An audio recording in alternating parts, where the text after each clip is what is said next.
YouTube channel వీక్షకులకి నమస్సుమాంజలి.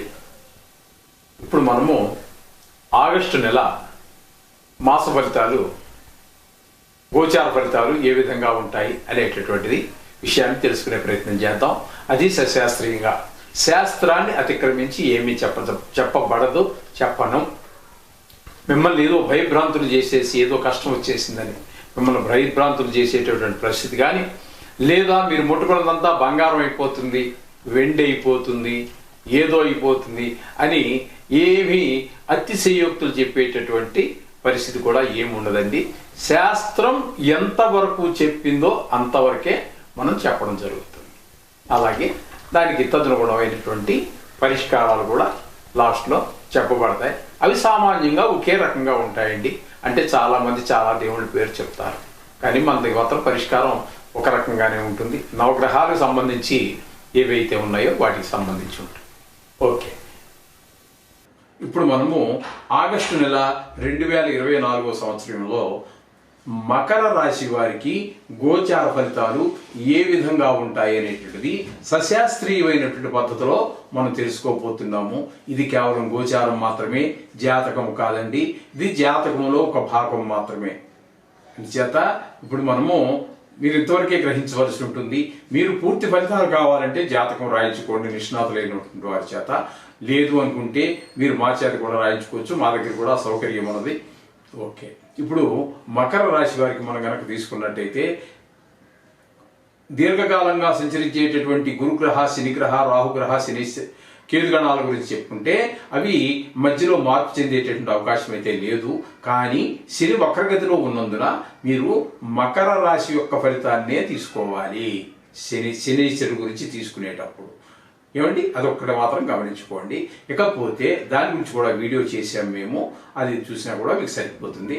ఈ మకర రాశి వారికి వక్ర శని, అదే శనీశ్వరుడు వక్రగతి వల్ల ఫలితం ఏ విధంగా ఉంటుందని మనం చేసాము, అది చూసుకోండి. ఇకపోతే మకర రాశి వారికి స్వల్పకాలంలోనే ఒక రాశి లేదా 2 రాశుల్లో సంచరించేటటువంటి రవిగ్రహ, బుధగ్రహ, కుజగ్రహ, శుక్రగ్రహాల గురించి, వాటి సంచారం గురించి, వాటి ఫలితాల గురించి మన సశాస్త్రీయమైన పద్ధతిలో మనం తెలుసుకునేటువంటి ప్రయత్నం చేద్దాము.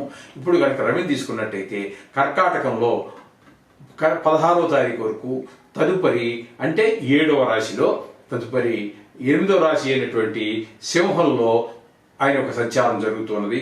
7, 8 స్థానాలలో ఈ మకర రాశి వారికి రవి సంచారం వలన మీకు ఏ విధంగానూ మీకు అనుకూలమైన ఫలితాలను ఇవ్వజాలడు. ఈ నెల రోజులు అదే ఇంట్లో సంసారంలో కొంచెం భార్య మాట మనకు పొసగకపోవటము, మన మాట వారికి పొసగకపోవటము, అలాగే కుటుంబ విషయంలో పిల్లలు కొంచెం ఇబ్బందులు, అదే మన మాట వాళ్ళకి పొసగదు, వాళ్ళ మాట మనకు పొసగదు.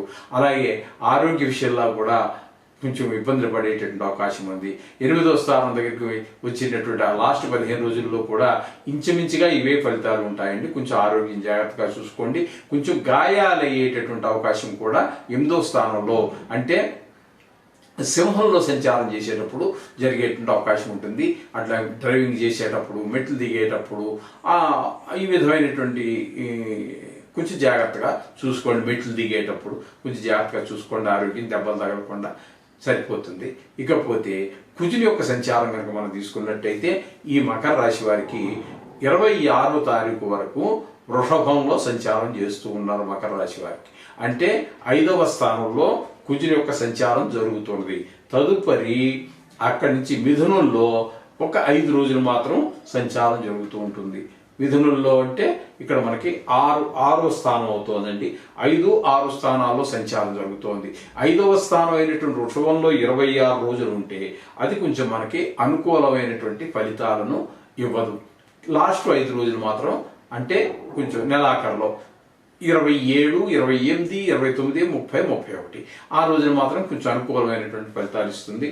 తద్వారా మనకి ఏంటంటే అంటే మన అన్నదమ్ములు మనకి కొంచెం అనుకూలంగా లేకపోవటం మొదట 26 రోజుల్లో. అలాగే కొంచెం కోపం, అగ్రెసివ్గా ఉండటం, అతని మీద కొంచెం రూడ్గా మాట్లాడటం, కోపం ఎక్కువైతే నోట్లో కొంచెం మరి కొన్ని కఠినమైన మాటలు వస్తూ ఉంటాయి, ఆ విధంగా ఉండటము. అలాగే ప్రయాణాలు చేయటము, ప్రయాణాల వల్ల ఫలితం ఉండకపోవటం, అలాగే కొన్ని కొన్ని గాయాలు అయ్యేటువంటి అవకాశం ఈ కుజుల వల్ల మనకి కలుగుతూ ఉంటుంది. ఈ ఫలితాలు ఏవి కూడా 8వ స్థానంలోకి వచ్చాక ఉండవండి, కొంచెం బాగానే ఉంటుంది. ఈ విధంగా కుజుడి యొక్క ఫలితాలు మనకి ఉంటాయి. ఇకపోతే బుధుడిని కనుక తీసుకున్నట్టయితే 11వ తారీఖు వరకు సింహంలో, అంటే 8వ స్థానంలోను, తదుపరి వక్రించి మళ్ళీ వెనక కర్కాటక రాశిలోకి సంచారం చేస్తూ ఉన్నారు. అది సంచారం చేస్తున్నారు. ఆ 7 స్థానంలో మాత్రం మీకు అనుకూలమైన ఫలితాలు ఉంటాయి. అట్లాగే 8వ స్థానంలోనూ కూడా, అంటే 2 స్థానాలలోనూ కూడా, అంటే నెల మొత్తం బుధుడు మీకు అనుకూలమైనటువంటి ఫలితాలు ఇస్తాడు.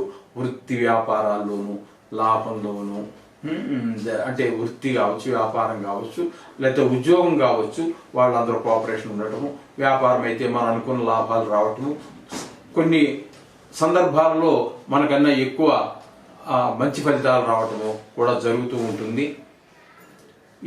ఈ విధమైనటువంటి ఫలితాలు లాభంగానే ఉంటాయి. ఈ విధమైన ఫలితాలు బుధుడిస్తూ ఉన్నారు.